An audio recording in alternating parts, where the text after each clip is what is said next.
Messieurs, dames, bonjour, bonsoir, bienvenue pour la review de votre chapitre de Dead Rock, le chapitre 22. Voilà, il était encore une fois super, voilà, encore un super chapitre de toute façon.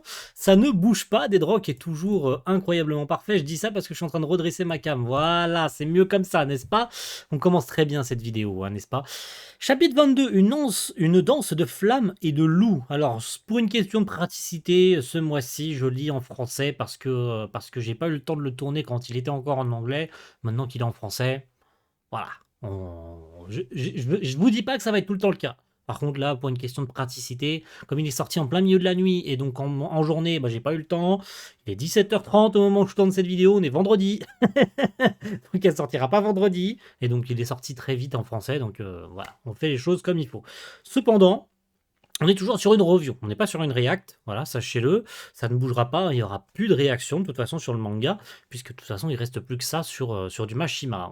Donc ça fait un petit moment que j'ai pas tourné de manga sur la chaîne depuis que j'ai arrêté Fairy Tail. Bon, la dernière fois, on était en plein combat avec Yakuto et Setsuna, où le combat avait tourné rapidement court, hein, après la victoire, en tout cas à s'y méprendre de Yakuto, avant que Dieu ne fasse que rappeler les règles du tournoi en mode, bah non, c'est pas parce qu'elle est à terre que tu as gagné, il faut que tu la tues. Voilà, c'est les règles du tournoi, il faut que tu tues ton adversaire pour gagner.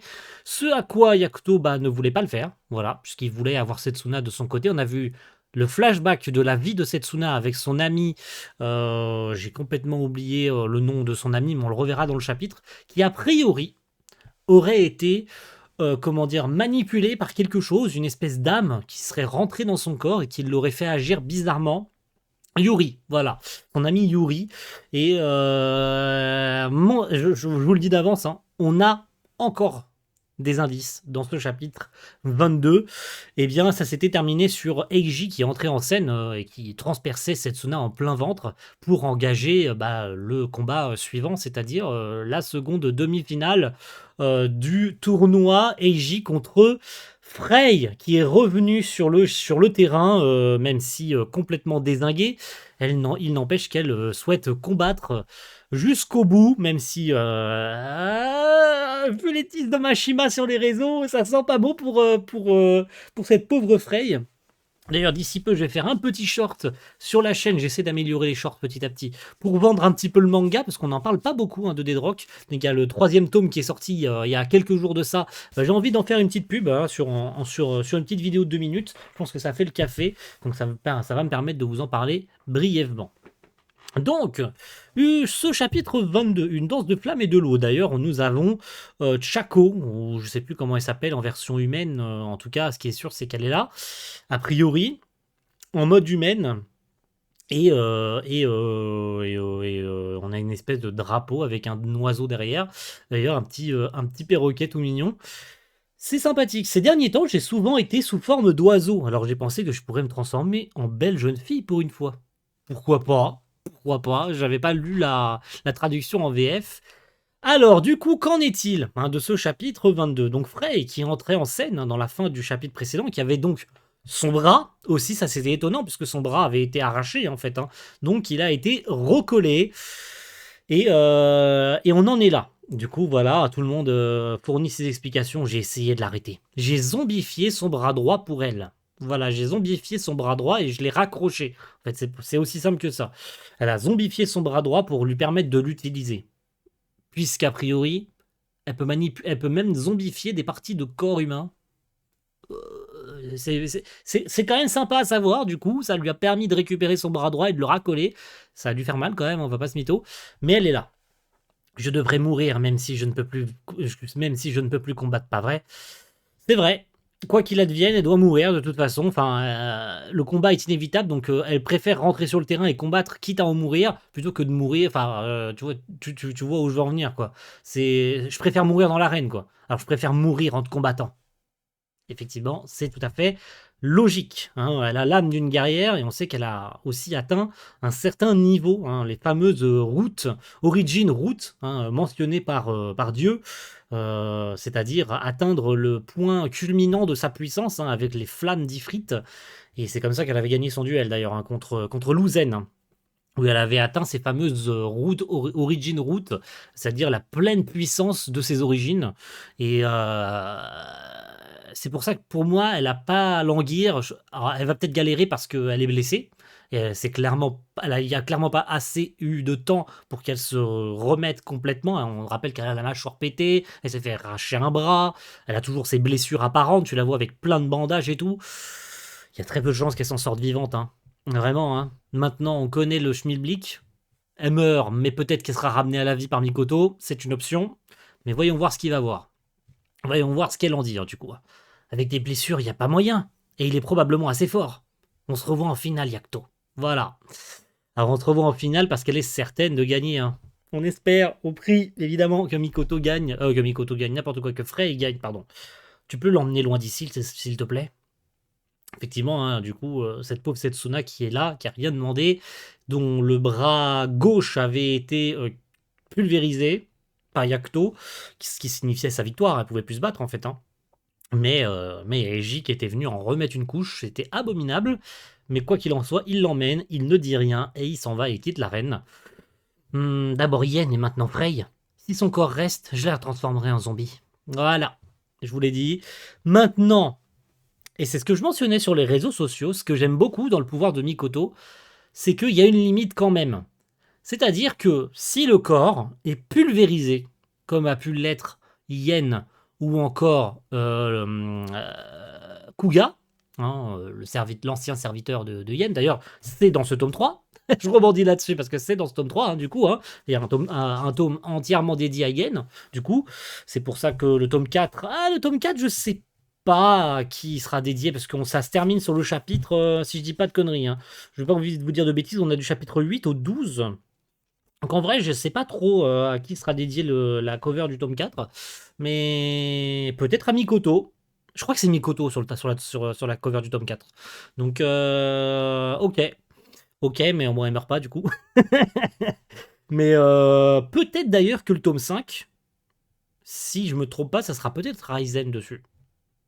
Ou Chaco. Ou Chaco peut-être sur la cover. Annie, ça m'étonnerait. Peut-être que le tome 5, ça sera Chaco. À moins que ce soit Chaco tome 4 et Mikoto tome 5, mais je crois que ça a déjà été annoncé que c'était Mikoto tome 4, hein, je crois, au niveau de la cover, hein. Ça avait déjà été teasé au Japon, enfin le tome est déjà sorti au Japon et je crois que c'est Mikoto tome 4. Ou tome 5, je sais plus, j'ai pas envie de vous dire de bêtises. Et je tergiverse un peu. Pourquoi supposes-tu qu'elle va perdre? T'es stupide. C'est exact, elle va gagner, c'est sûr. Tout le monde est à fond, évidemment, dans la victoire de Frey, hein. T'as raison, je suis désolé. Mais même si elle gagne, elle devra affronter Yakuto prochainement. C'est tout à fait vrai. Et c'est ce qui nous fait le plus peur au final. Est-ce que c'est pas ça qui est teasé par Mashima pour le fameux chapitre 25? Parce que oui, Mashima a fait un space récemment. Et peut-être que ça mériterait un short, ça aussi. Mashima a fait un space récemment où il a parlé du chapitre 25 qui serait a priori assez difficile à lire. D'ailleurs, il n'a pas fini de le dessiner, mais il a quand même quasiment 3 mois d'avance sur les drocs. Donc, mine de rien, il charbonne, hein, Mashima, hein. Il est en train de dessiner actuellement le chapitre 25. On est au chapitre 22, donc il a déjà pour sûr 2 mois d'avance. Donc il est bien, hein, au niveau rythme, il est plutôt pas mal, il a de l'avance, et il peut se permettre un peu de repos. Setsuna n'est pas visiblement morte. Voilà, moi qui pensais qu'elle avait été tuée, a priori, non, elle n'a pas l'air morte. Alors, ça ne veut pas dire qu'elle ne meurt pas dans les bras de Yakuto, mais a priori, elle n'est pas morte, puisqu'elle nous dit d'autres choses supplémentaires qui vont être intéressantes et importantes. Merci de les retenir, parce que ça va être important pour la suite. Et c'est pour ça que je parlais de plus d'informations concernant Yuri et ce qui lui était arrivé. Et potentiellement, c'est mon avis personnel, on en reparle à la fin de la vidéo, le vrai méchant du manga. Attention, voici ce qui se dit. Une ombre. Setsuna, tu es toujours. Une ombre blanche a fait agir Yuri de manière étrange. Et là, à ce moment-là, Yakuto réagit en nous montrant des flashbacks. Flashbacks qui montraient Dieu agir bizarrement à l'arrivée dans le village de Yakuto. Un Dieu a priori différent, qui agissait complètement différemment d'avant, qui est devenu un gros connard. La question est, est-ce que cette chose cette fameuse âme qui s'échappe du corps de Yuri une fois qu'il est mort. Est-ce que cette chose, si pensée, si tentée de croire qu'il s'agit d'une seule entité ou de plusieurs entités, serait-elle assez puissante pour avoir pris le contrôle de Dieu? C'est ma théorie. Je pense que c'est la théorie de tout le monde. Hein, je pense que là, a priori, maintenant tout de suite, et vous allez voir qu'on va avoir encore des infos après. Je prends mon temps, hein, vous avez vu, je fais mesurer le suspense. Mais il y a de grandes chances que ce soit pas qu'une seule entité, mais plusieurs entités. Vous allez voir. Qu'est-ce qui s'est passé? Tu n'es pas toi-même.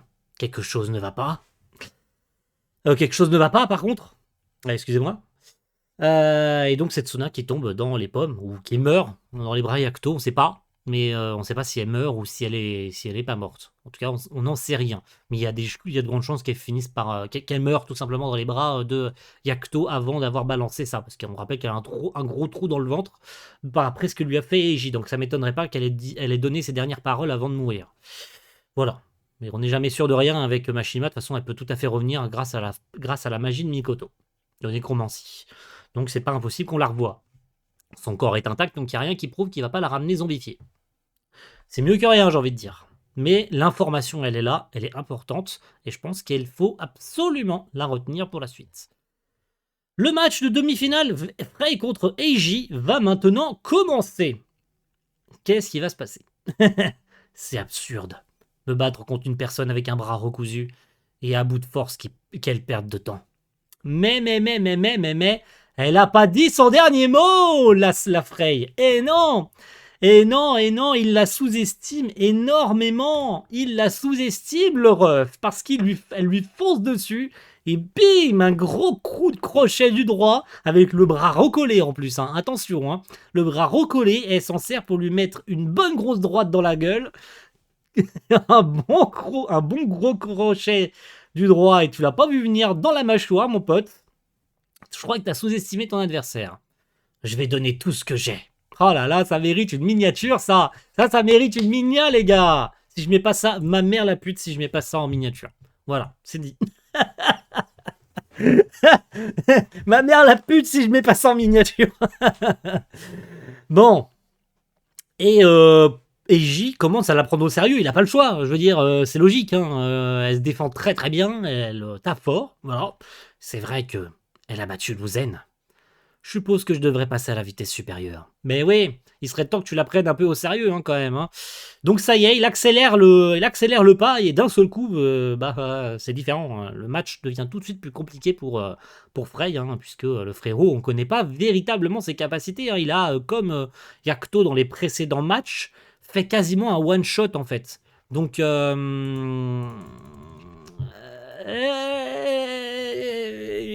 qu'en est-il de Frey? Et bah, tu vois qu'elle galère.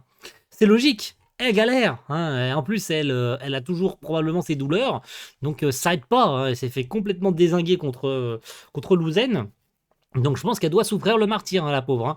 Mais bon, j'aime beaucoup ces effets de vitesse là que met en place Mashima, là, comme quoi, comment dire, Eiji se bouge très, très vite. En fait, hein, il court très, très vite. Bon, c'est un loup. Il a les origines de Wolf, en fait. Donc logique qu'un loup ça court vite en fait pour chasser sa proie, j'ai envie de dire, c'est pas une capacité si illogique pour ses origines. Il devient encore plus rapide. Je suis là, et hop là, un gros coup de genou dans les côtes, ça doit faire très très mal. Donc c'est, je veux dire, le combat prend vite, se retourne très très vite contre Frey, et c'est tout à fait normal, hein, j'ai envie de dire. Frey, merde, je ne le vois même pas bouger, même si je suis un oiseau. Qu'est-ce que le fait d'être un oiseau a à voir avec ça? J'avoue, personne n'a compris, moi non plus j'ai pas compris. Mais j'adore les deux qui réagissent, qui commentent en fait le combat. J'adore Annie et Tchako qui commentent le combat en mode. Et en fait, tu leur mettrais des micros. Ils seraient là en mode oh là là là là, mes amis, c'est un match exceptionnel. On serait en plein tournoi de combat. Tu mettrais des commentateurs de football, ce serait la même chose. Ils commentent le combat et ils nous permettent de comprendre ce qu'on comprend déjà, en fait. Mais ils font office de spectateurs et à la fois de commentateurs. J'adore le concept, putain. Ma grande sœur a toujours dit que j'avais une excellente vision. Alors, une excellente vision oblique ou périphérique, je sais plus comment c'est marqué dans la version anglaise, mais t'as oublié un mot, hein, parce que c'est Kaiklo qui traduit le manga aussi. Hein. Peace à Kaiklo, bien sûr, qui traduit les chapitres de Dead Rock. Mais il a oublié une excellente vision oblique ou périphérique ou je sais plus trop quoi.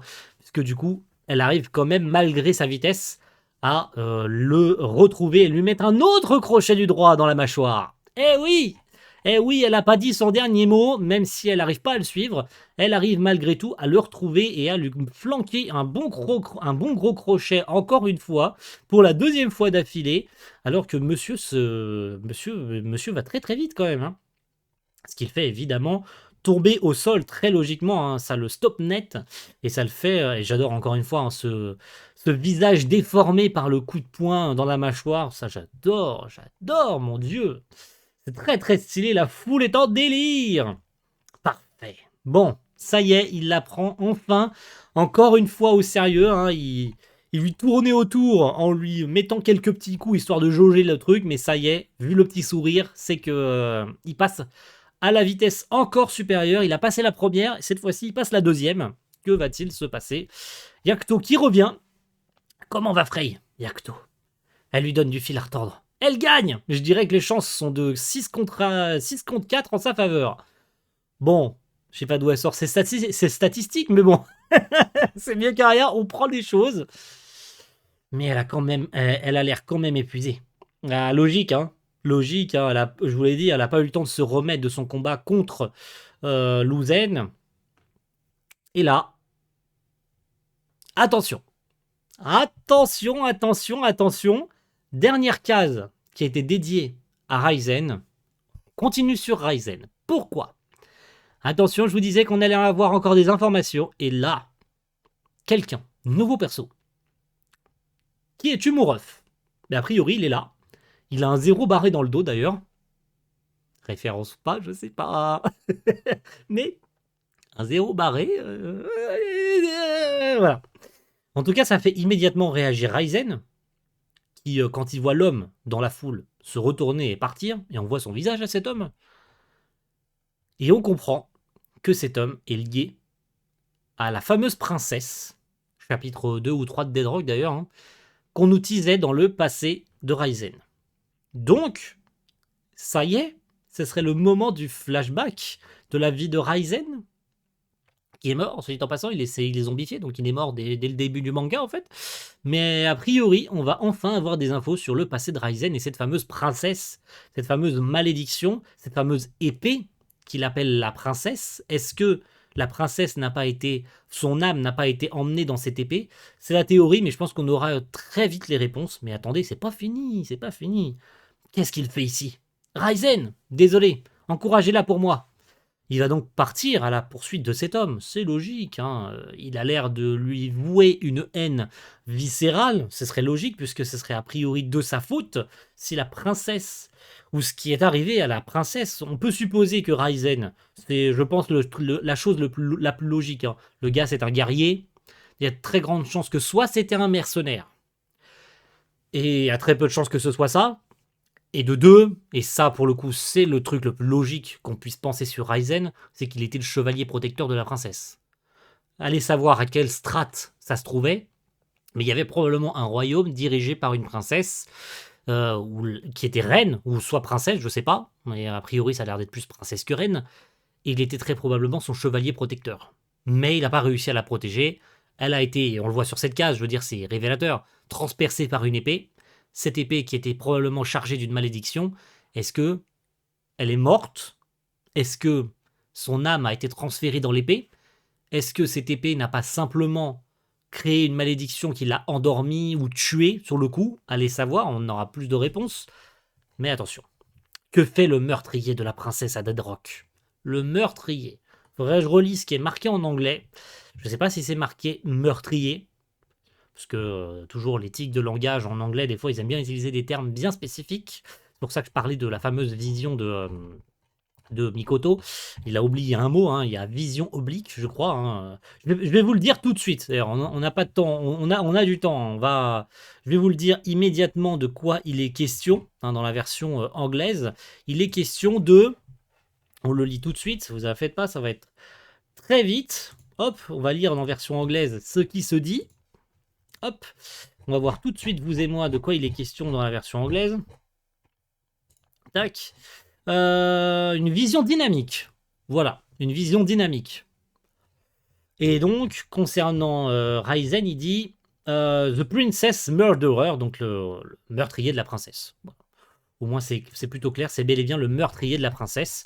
Donc, on soupçonne la princesse d'être morte. Et a priori, la princesse est morte, du coup. Par contre, quel rapport avec cette épée? Je ne sais pas, est-ce que c'est l'épée qui a tué la princesse? Je sais pas. Mais quel est le rapport avec cette épée qui porte dans le dos, du coup, Ryzen? Voilà. Bon. La pauvre Frey, bah, du coup, qui, ça y est, hein, commence à fatiguer, elle peut plus bouger, elle a dépassé ses limites. C'est logique. Et donc, forcément, le combat tourne court une nouvelle fois, pour la deuxième fois consécutive. Ça galère, hein, beaucoup, beaucoup plus. Et elle prend un coup logique, hein, avec un Eiji qui se transforme en loup et qui prend une attaque vénère. Voilà, la pauvre, elle prend une attaque giga vénère, le Detroit Overcrow, qui a priori serait écrit aussi comme ça dans la version Jap. Voilà, c'est ce que nous dit Kaiklo. La version Jap utilise l'anglais dans le nom de la technique. Donc ce serait également écrit en anglais dans la version japonaise. Detroit Overcrow, je ne sais pas exactement ce que ça veut dire, mais ça serait plus des coups rapides, hein, des coups de griffe, on suppose. Hein. Multiples coups de griffe, si on devait appeler ça en français, je ne sais pas. Overcrow, ça serait plus des multiples coups de griffe, en fait. Multi-coups de griffe destructeurs. Si on devait appeler ça comme ça, voilà, si on devait utiliser un terme francophone, je crée un mot comme ça. Juste pour vous. Vous avez vu, je fais un effort. Mais en tout cas, aïe aïe aïe aïe aïe. La pauvre Frey qui prend très très cher après avoir réussi à garder l'ascendant. Ça y est, c'est le début de la fin. Ça sent pas bon. Pas bon du tout même. Ce loup est-il lui aussi un primordial, donc la fameuse origine route, hein, voilà. Il a visiblement décidé d'utiliser le terme de primordial, pourquoi pas. À voir quel terme sera utilisé dans la traduction, officielle de Pika, et on le saura assez vite. Hein. De toute façon, ça sort assez vite les tomes. En France, on a déjà 3 tomes. On rappelle, si vous êtes toujours là, 3 tomes. Le 3e tome est sorti il y a quelques jours. Cette forme est probablement juste un type de transformation. Mais Frey est une primordiale. Qui sait qui en sortira gagnant? Donc Dieu qui est quand même assez confiant sur la victoire de Frey. Enfin, il ne juge pas encore que Frey a perdu. Voilà, il a l'air assez confiant sur le fait que Frey a été capable contre Luzen de se servir des origines de ses... de la pleine puissance de ses origines. Donc des origines roots. Donc il n'est pas non plus défaitiste sur la défaite de Frey. En gros, il dit que même dans cet état-là, elle serait quand même capable de surprendre. Surprends-nous. Voilà, j'ai envie de dire surprends-nous. Ça fait mal depuis tout à l'heure. Si mon bras droit se déchire encore, qu'est-ce que tu comptes faire, hein? Explosion du roi flamboyant, ce n'est toujours pas fini. Frey réplique en lui balançant une autre technique qui le balance direct à terre. Donc, elle est tenace, effectivement, c'est ce que nous dit, ce cher Eiji, hein, qu'elle est tenace, qu'elle est agaçante, qu'elle continue à se battre malgré son état. Et on va évidemment continuer à soutenir Frey. Évidemment, Eiji peut crever, c'est pas grave, on s'en fout. Nous, tout ce qu'on veut, c'est un chip. De toute façon, le chip est évident entre Yakuto et Frey. On veut une fin heureuse, Frey-Yakuto. Même si on sait qu'on l'aura jamais et que Frey va mourir, c'est pas grave, on le veut quand même, on la veut quand même, notre fin heureuse. Le chip est évident pour tout le monde, hein, n'est-ce pas? Mais on va en rester là pour ce mois-ci. Voilà, tout le monde est sur le qui-vive pour savoir ce qui va arriver entre les deux. Mais on en reste là, puisqu'on arrive en fin de chapitre, messieurs, dames. Et donc Ryzen interpelle cet homme et nous dit « Hé, Ryzen, Hannibal le traître. » À suivre dans le prochain chapitre. Hannibal. Mais c'est pas tout. Regardez bien cette case. Est-ce qu'il n'y a pas quelque chose qui vous turlupine là comme ça sur cette case? Non? Non, il n'y a vraiment rien qui vous choque? À part le visage de cet homme qui est très beau. J'aime beaucoup son design. Non, il n'y a pas genre un truc là comme ça là sur le côté à gauche là? Il n'y a pas genre ça là? Ça vous fait pas un peu penser à quelque chose ça, ce truc là? Qui a une espèce de forme chelou là? Non? Peut-être?